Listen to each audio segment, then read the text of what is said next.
Hello mga kasipag! Ituturo ko sa videong ito kung paano ilipat o e-transfer ang GCash sa panibagong cellphone natin, at kung papaano gawin ay make sure na tapusin ang video at hindi ko na patatigilan pat simulan na natin. Una ay kailangan muna natin i-access ang ating GCash app sa ating cellphone. Magpunta tayo sa ating GCash app. Then e-enter ang ating 4-digit PIN. Then pag nandito na tayo sa dashboard ng ating GCash ay pumunta lang tayo dito sa ating profile. Then hanapin natin ang ating settings, click settings. Then piliin natin itong account secure. Dito makikita mo na ang naka-register na device sa ating GCash app ay itong cellphone na gamit ko ngayon. Then dito ay kinakailangan na ang next na gagawin natin ay i-unregister mo yung phone na ginagamit mo bago mo ilipat ang GCash account mo sa ibang device. Then ang gagawin natin dito ay i-click lang natin itong arrow down then click itong unregister phone. Then click yes unregister. Ang purpose nito kung bakit kailangan i-unlink ang GCash account mo sa device mo ay para maprotektahan ang iyong account. Dahil halimbawa may gustong mag-intrude sa account mo o hacker ay hindi nila basta-basta malologin ang GCash mo sa other device nila nang walang pahintulot sa origin phone dahil naka-register lang ito sa iisang device.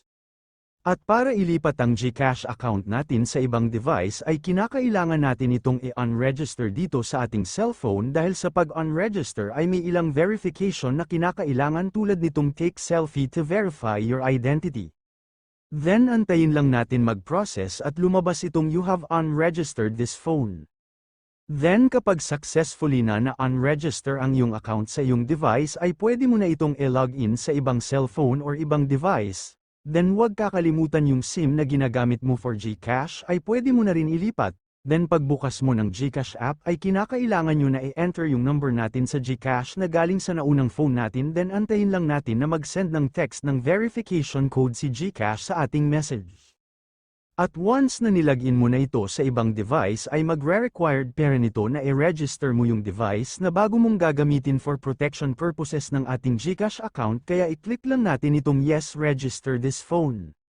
Then kukunin ulit ng GCash ang ating selfie para ma-verify ang ating identity. Then after ma-process ay ganito ang lalabas at waiting lang tayo kasi still on process parent si GCash then pagbalik natin ay makakatanggap tayo ng ganitong notification sa ating GCash app na nagsasabi na congratulations, account secure ka na. Ayun lang guys, sana may natutunan kayo sa video na ito at sana makatulong ito.